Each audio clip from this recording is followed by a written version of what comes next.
ኪዳነ ምሕረት ደጅ ሄዶ ያፈረ ማን ነው ወገኖቼ? እሷ ለምኗት ድረሽልኝ ብሏት ከልጅሽ ከወዳጅሽ አማልጂኝ ብሏት ምስጢር ያልተፈታለት ቋጠሮ ያልተበጠሰለት የተሰነጠቀው ያልተጠገነለት የተሰበረው ያልታደሰለት የፈረሰው ያልተጠገነለት ማን ነው ወገኖቼ? እንዴ ከጥቅስ በላይ አይደለች እንዴ እሷ? ምእመናን እኔ አንድ ተአምራት ልንገራችሁ። በዚህ በዓለም አቀፍ ታላቅ መጽሔት ላይ የወጣ ተአምራት ልንገራችሁ። እየሰማችሁኝ ነው? ለኔ አትታዩኝም። ተስሙኝ አትስሙኝ አላውቅም። አንድ ተአምራት ልንገራችሁ። ታይምስ መጽሔት ወይም ኒውስ ዊክ ላይ ነው የወጣው።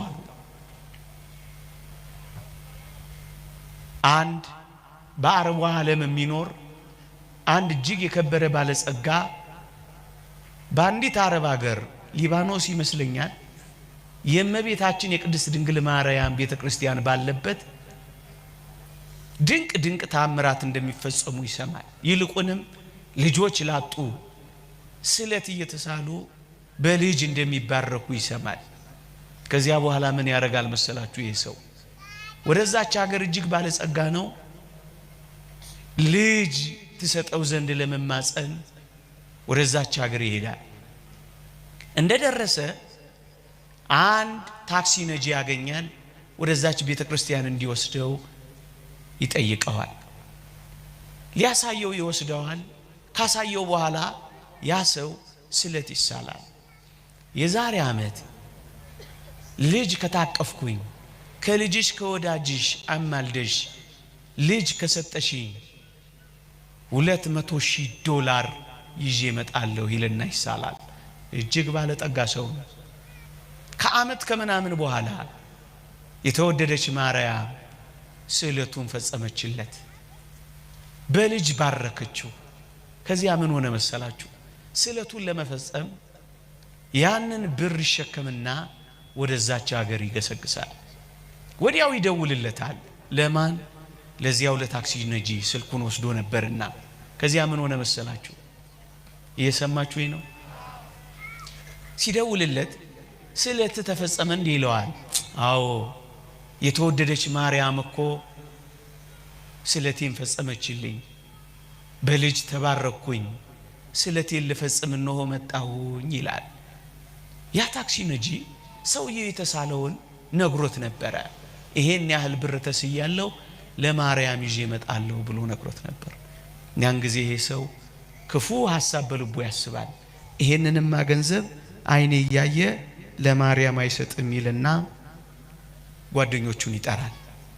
ሰውየውን ይዝና ጥቂት ፈቀቅ እንዳለ እነዛ ሰዎችን የሚጠብቁታል ያስገባና እንደሚሸኘው እንደ ጓደኛ እንደ ወዳጅ እየተጫወተ ጥቂት ከሄዱ በኋላ ሰውየውን ያስወርዱታል፣ ገንዘቡን ይዘርፉታል፣ ቀነጣት ሰው ሰባብረው ይገሉታል፣ ማዳበሪያ ውስጥ ይከቱታል፣ በመኪናቸው ኮፈን ውስጥ ይወሽቁታል። ከዚያ አንዳች ቦታ ወስደው ለመቅበር እየበረሩና እየከነፉ ወደዚያ መቃብር ቦታ ይገሰግሳሉ። አበራራቸው ያላማረው አንድ ትራፊክ ፖሊስ ያስቆማቸዋል። እነሱም ሲደነባበሩ ሲያይ ደግሞም ጥሰውት ያልፋሉ። ይደዋወልና በሬዲዮ ይጠራሩና በሞተርም ተከትለው ያስቆሙታል። ከዛ ምን ሆነ መሰላችሁ? አስቆመውት መንጃ ፈቃዱን ተቀብለውት ዞር ሲሉ የደም ነጠብጣብ መኪናው ላይ ያያሉ። በጣም ይደነግጡና ምንድነው የሆነው እስኪ ክፈተው ይሉታል። ሰውየው በጣም ይርበተበታል። መያዛቸውን ያውቃሉ። ኮፈኑን ሊከፍት ሲል ከኮፈኑ ውስጥ አንድ ድምጽ ይሰማል። ምን የሚል ድምጽ? ቆይ አሁን አትክፈት፣ ቅድስት ድንግል ማርያም የቆራረጣችሁትን ሰውነት እየጠገነችልኝ ነው እንዳትከፍት ይለዋል። በጣም ይደነግጣል። ትንሽ ይቆይና ክፈት እንጂ ይሉታል። እነሱም ይደነግጣሉ። እንደገና ሊከፍት ሲል ቆይ አልጨረሰችም ይላቸዋል። በሶስተኛው ሲከፈት ያ ሰው የተቆራረጠው ሕያው ሆኖ በወላዲት አምላክ አማላጅነት ተገጣጥሞ ሕይወት አግኝቶ ቆሞ ነበር ይላል።